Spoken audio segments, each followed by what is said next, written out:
Hey, this is Jason with Novice Attempts, and I'm starting the Elite Maker Bench Supply project. So I've got a 350 watt power supply, ATX power supply, that I got donated to me. I got it all disassembled from the case. And what I've been doing so far is just a little prep work. So I took this, and you can see I made some cut marks, because I'm going to divide this up. And then I punched through and use the window to mark out the back so that I could use this as a template. And I use that to mark up the spots on the grill for the power supply where I'm going to cut into. This supply has, it doesn't have very much room, so it has a massive fan on it. And this takes up most of the space in the case. So this side that has that little lip on there, this side doesn't, is the side where the plug-in goes, right here, right in there. So I decided to use that as the side where all my additional components are going to go. It does have a switch. It does have the 220, 110 switch here, and I'll keep those, so I'm not going to use the switch that came with the supply. I am going to install the variable current or variable voltage buck boost converter. So I'm going to install this, and there's a little room, just enough to sit that right there and not be in the way of the main power supply board. I did have to desolder the switch in order to get it out of this thing, so that might be a little bit of a pain. There's still solder on the wires for here as well as on the supply. So it's possible that I'll need a new switch, because I may have damaged it with too much heat getting it desoldered. It wasn't wicking, but we'll deal with that when I come to that. So the next step is just going to be to drill out, the 8 holes for the banana connectors, the one for the potentiometer, the dial, and then the large hole for the display. And the display, I'm going to use a Dremel to get out, and the rest I'll use a drill press. I'll probably bend this flatter so that it can fit in the drill, and this won't interfere with it, this other side. And once I'm done with that, then I'll be soldering onto the power supply board. I decided that I want to keep most of these connectors, so I'm going to slice into one of the serial ATA connectors that it has. There's one where there's a branch that only has one connector, and I'm going to destroy that, and that'll give me my 12 volt rail, my 5 volt, and my 3.3 volt. So, as well as 2 ground connections. So that'll be good. I'll probably just bridge 2 of the ground banana clips, and that'll give me the 3 ground ports. So that'll take care of that, and then I'm going to pull the negative 12 off the back of the board. That should be, I believe, this post is the negative 12. And then I may also splice a wire in order to insert the artificial load in order to get it to turn on with 1 or 2 of the 10 watt, 10 ohm resistors. Okay, I got the case modified. All the holes are drilled. Everything's dry fit, and it looks pretty damn good. Once the black is on there from the stickers, it'll look a little bit better, and these will be labeled properly. I did run into one problem. I was going to have the boost buck converter here, but that's really close to those posts, and I think it may even be touching back here.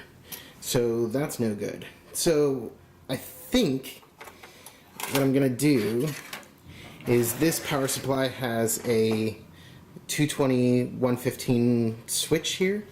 I think I'm going to take that off and just snip the leads and tie them off so that I'll have room on this side to just glue it down. And that should be plenty of room. It's a little bit under the switch and the power inlet, but I think that's the best place. The other option is to do it up here, which could work, but that's even more in the way of the switch and the power cable. But so far, it's not looking too bad. Looks pretty good. Alright, here's how the project stands at this point. I've got the boost buck converter all soldered up. So we have a 12 volt line going into the V-in plus. I have another 12 volt line coming off that I've soldered one of the connectors for the banana clips. We've got a ground line coming into the V-in minus. I've also got the green sense wire. I clipped it off of the end here, so clipped it there and soldered it here. So we're jumping the sense line directly to ground, which should have it turned on so I don't have to use like a paper clip or something else to jump it. And then I've got another ground lead soldered to the V-in plus or V-in minus, and I've got that going to the V out, or I'm using V because I'm in class, to the out minus, and that's also going to one of these leads that I'll stick onto one of the ground pins. I have a couple of wires soldered on for the dial. These I just used some DuPont connectors and snipped them and soldered them on. And I just did this according to the picture that was on the Instructables. I used the rest of that green wire as my out plus, so this will be connected to the variable output banana clip, banana port. So that's all that taken care of. I've then also spliced into the blue wire going out to the 24 pin connector, and I haven't heated the shrink, so I cut the wire, soldered the two ends back together, then wrapped my 12 volt wire that I'd clipped around it and soldered all that together. So that should be pretty good, strong electrical bond if it'll focus. And I'll solder, or I'll heat shrink this so that's covered and not exposed. I made sure to mark my yellow wire here with minus signs in Sharpie across the back of it. I also wanted to mark the lead that clips to the port with a minus here to differentiate it from the plus here. So this will denote positive 12 volts, and this one is negative 12 volts. Let's see, the other thing I did is I've got another ground. Most of these wires came off of a serial ATA that just had a single connector at the end of a branch. So I just snipped off the end of that to use all the different wire rails, or voltage rails. So we've got a ground here. So the serial ATA had two grounds coming off of it. One I used onto the buck boost converter, and the other I got jumpered onto two of these clips, so that'll take care of the remaining ground ports. Then I've got the I think this is the 3.3 volt. It's either 3.3 or 5. I'd have to look at it. So I've got that soldered on, and then the orange 5 volt. So that's all from the serial ATA.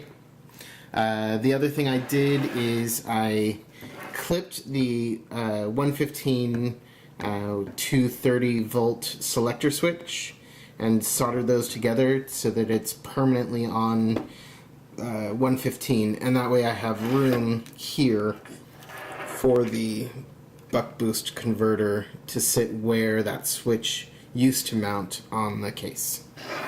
So next thing to do is to screw this down into the case and then solder up the display into the in, the out, and then the minus in or minus out. It doesn't really matter on the ground. It just has to go to one of them. Since this isn't an isolated ground, it's a common ground that I'm using. I didn't want to dedicate one of the ground ports solely to the variable output, so common ground lets me use the variable output with any of the grounds and any of the other ports with any of the grounds. So, and there'll be a little noise from looping grounds, but it shouldn't matter too much for my applications. So common ground was best and easiest for me. Let's see. Yeah, so next step is to put it back together, solder in the display, connect all the leads, put on the stickers, and then start testing. I'm probably going to need a load. I haven't decided exactly how I'm going to do the load. I'm probably going to splice into the CPU connector, the additional power cable here.